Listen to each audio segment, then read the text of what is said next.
What's up, everybody? Welcome to the Disc Golf Nerd Plastic Podcast.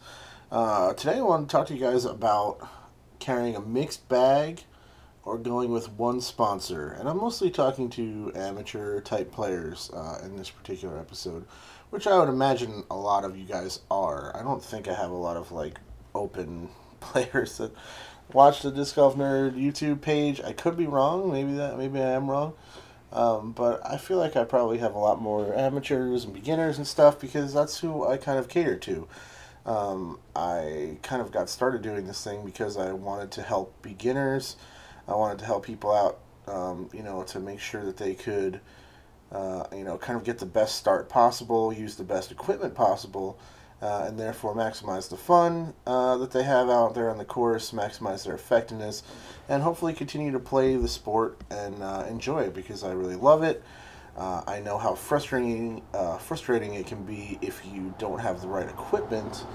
It's probably the most common mistake I see out there on the course is people just throwing discs that they're just not ready for, whether they're just too fast or too overstable. I just see a lot of that out there in the course, and I have for most of the time I've been playing. I fell victim to it early on, and I kind of wanted to just fix some of that stuff here on YouTube, and I hopefully have. I've gotten a lot of great comments from folks that have told me that I've helped them out, as a beginner, and that means a lot to me. That's the only reason I really keep doing this thing. Is because people seem to enjoy the reviews, and I want to keep putting out content for people who have subscribed. And I want to continue to maintain the channel being up for those videos that I made to try to help people out, like my understable overstable video, beginner tips, and all that kind of good stuff. I definitely need to make a separate video soon for beginners, just specifically talking about avoiding the wrong discs. I've mentioned it in many videos, but maybe I need to just break it out into its own thing. I saw it today with my friend that was out playing with us. She was throwing a driver, and she's not quite ready for it, and just kind of getting frustrated that she wasn't getting enough of straight flight because the driver's fast and it wants to go left, so if you don't throw it fast enough. It's pretty simple. Once you get used to that, throw the right discs, so you can kind of mitigate a lot of those issues, and hopefully I've helped people out with that sort of thing over the years.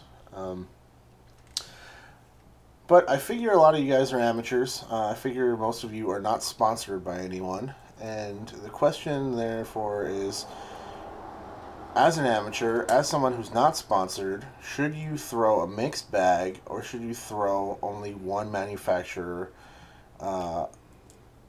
at a time? Some of you might know, in fact, that the channel here, before I kind of rebranded it as a Disc Golf Nerd, it was Discraft and Innova was the name of my channel. It's still the email address associated with this channel, so if you guys ever want to get in touch with me, discraftandinnova@gmail.com is the email attached to this account.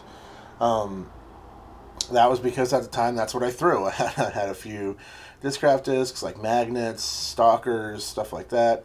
I had some Innova stuff that I was throwing back in the day as well, and those were the two main manufacturers that I knew of, and that's the stuff that I was throwing when I made my first in the bag video, which is how this whole thing got started. So I was kind of throwing the two main brands at the time, and that was pretty much it. I didn't really think much beyond that. Between those two companies, there was a ton of different options, and that's how it all got started. I ended up rebranding this page as a Disc Golf Nerd because I broke out of that. I started, actually, what happened first was I was throwing a purely Discraft bag for a while, and sometimes I miss my full Discraft bag. It was a good system. You can still find those in the bags if you look them up. I'm not sure which they would be, what year, and how to actually find those specific ones, but most of my older in the bags are still up. If you go back and look through my in the bag videos, there's some old ones. At one point I was throwing pretty much nothing. I had all magnets as my putters. I had a zone, I had buzzes, I had a drone in there, and then I had, Stalkers, Surges, Forces, a couple of Nukes, and I was throwing a purely Discraft bag for a while. Um, I think the Star Aviar that I used to have and really love was the last Innova disc in my bag before I transitioned into full Discraft. And then really through doing the reviews and stuff here on the channel is when I started to really enjoy things like dynamic discs, like Trespasses, and when I started testing the MVP stuff, that really opened up my bag a lot as well. And I started adding a lot of that and trying out a lot of those molds and testing it out. So I wonder what you guys think about this. Like, do you feel like you're more consistent if you only throw one company? Do you feel like you're kind of at a disadvantage if you only throw one company? Like, say you were sponsored, who would you want to be sponsored by? I think about that sometimes, even though I in no way ever feel like I would be sponsored by anyone, and there's really no reason for me to be sponsored because I'm really just a casual player. I want to get into more tournaments. It's something I've wanted to do for years, but I haven't really done it. Um, and I really just kind of play with my buddies when I can, and I play by myself other times as well. But so there's no reason for anybody to ever sponsor me. Basically, is what I'm getting at. But I do think about, like, if I were to be sponsored, who would I want to be sponsored by? Um, and it's interesting. You could go with somebody like MVP, who I believe would still allow you to throw other molds. But I'm not exactly sure how their sponsorship works now with Axiom and the amount of molds that they have now. They might want you to throw pure MVP and Axiom, because I know at one point you could throw MVP and still have a mixed bag. I know, like, Nico Castro has been pretty famous as one of the top players in the world to have a mixed bag.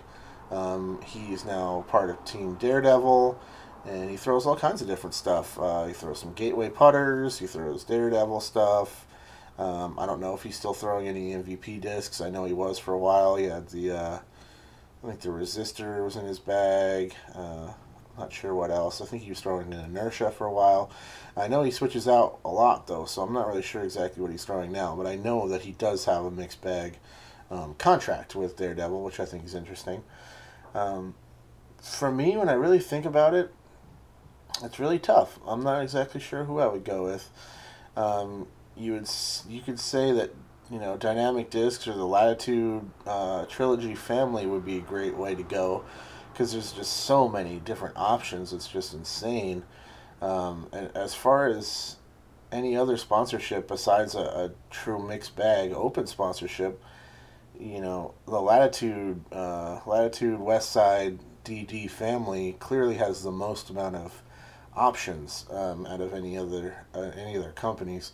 If you throw Innova, you also have Discmania. I believe you can throw Millennium. I'm fairly certain you can throw Heiserbomb as well.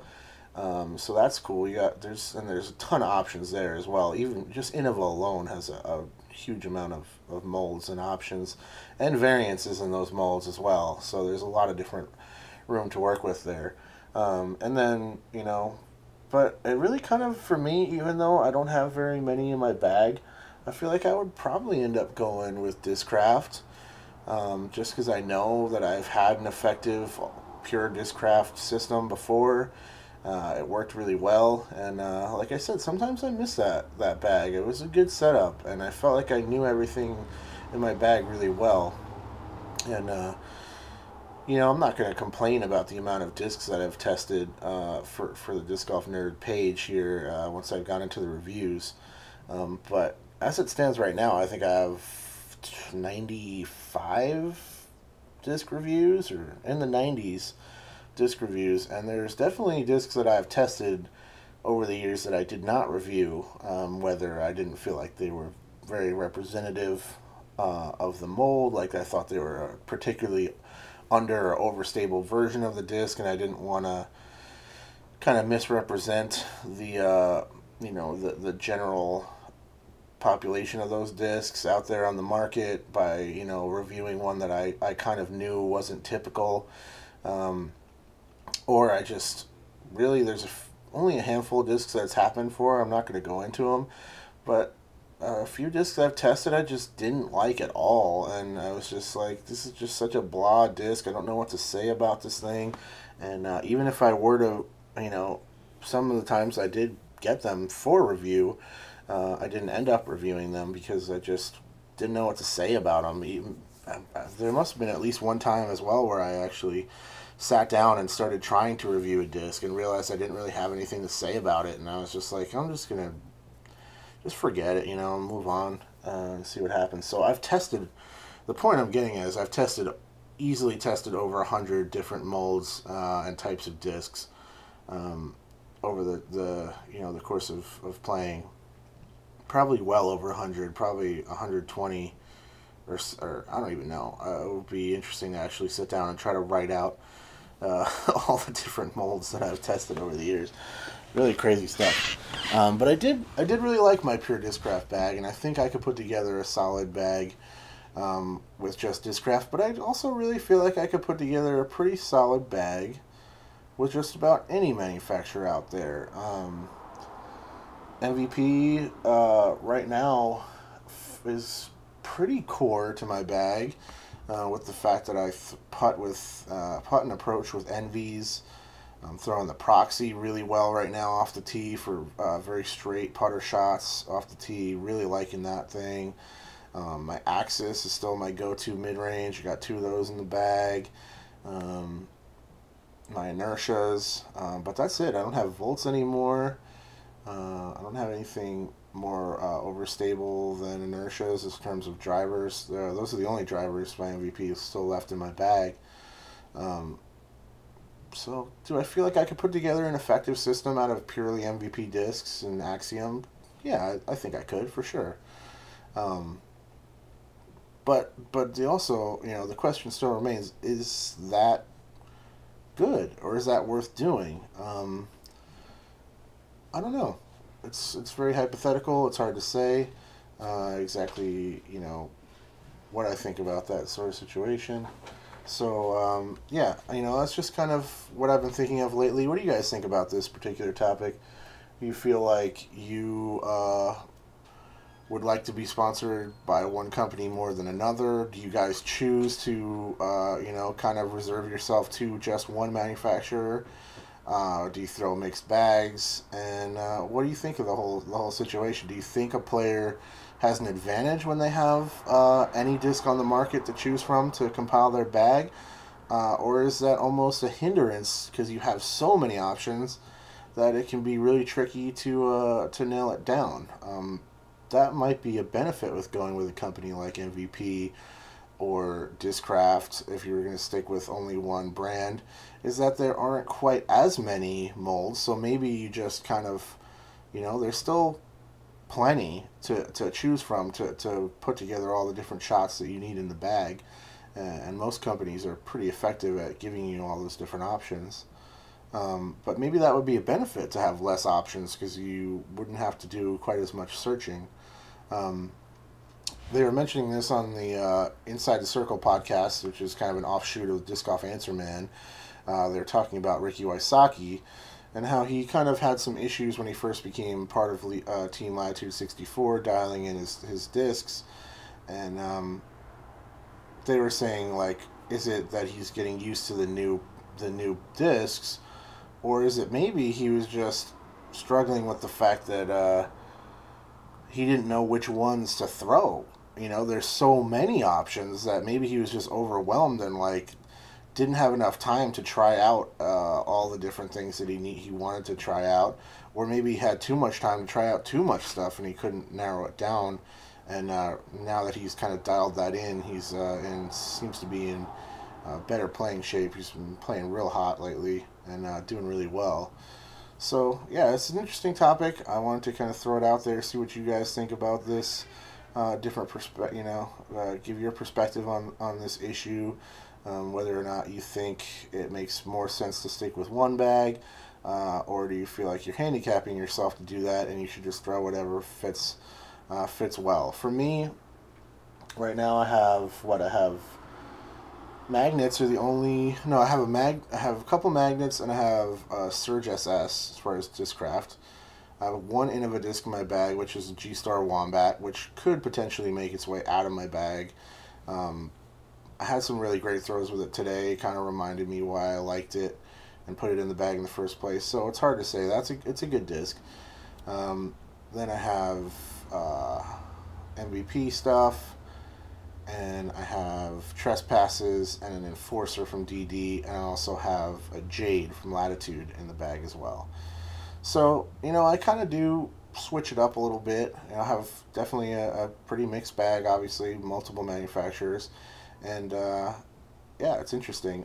It's also, I guess you could say, the bag system that I use or other like DG Weekly might use is kind of interesting to see because I have tested so many discs, and to see the ones I choose, you could kind of guess that those are good discs, but at the same time, everybody's different. So, just because I've tested over 100 different kinds of discs and ended up settling with the ones I'm throwing right now, that doesn't mean it's going to stay that way. And it doesn't mean that there would be anywhere near the perfect bag system for you based on your game. That's one of the beautiful things about disc golf. There's so much room for interpretation and creativity and unique form and techniques, and just it's a really great game. And building a bag and testing out a lot of different plastic is one of the most fun aspects of disc golf for anybody who can afford to kind of buy plastic and experiment with it. It's super fun. It's like satisfies the little kid in me who still likes to collect toys, and it also is all functional toys. It's not just stuff that I collect and put on a shelf. I collect them and I cycle them in and out of my bag, and I use them to play my favorite game. So it's a lot of fun. Total plastic geek out here on the Plastic Podcast today. Thanks so much to you guys for listening. As always, if you have any questions or anything about disc golf, you guys know where to find me. Send me a personal message. Drop a comment below. Let me know what you guys think about this topic. What companies you throw, and if you could be sponsored by anybody out there, who you would go with. I will talk to you guys later. Thanks for all the support. Cheers.